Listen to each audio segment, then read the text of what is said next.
नतमस्तक होऊन आज आत आलो। तुकाराम महाराजांनी सांगितलंय की उजळावा आलो वाटा, खरा खोटा निवाडा, बोलविले बोलो धनी विठ्ठल सज्ञा।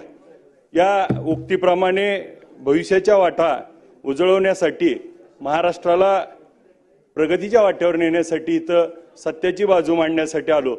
मी आपल्या या निमित्तानं मुख्यमंत्री महोदय, उपमुख्यमंत्री महोदय आहेत।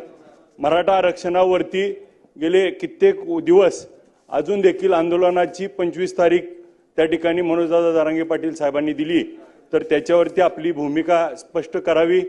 ही अभिभाषणामध्ये नव्हती।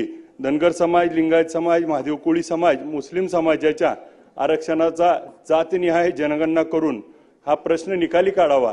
ज्या पद्धतीनं आज आपण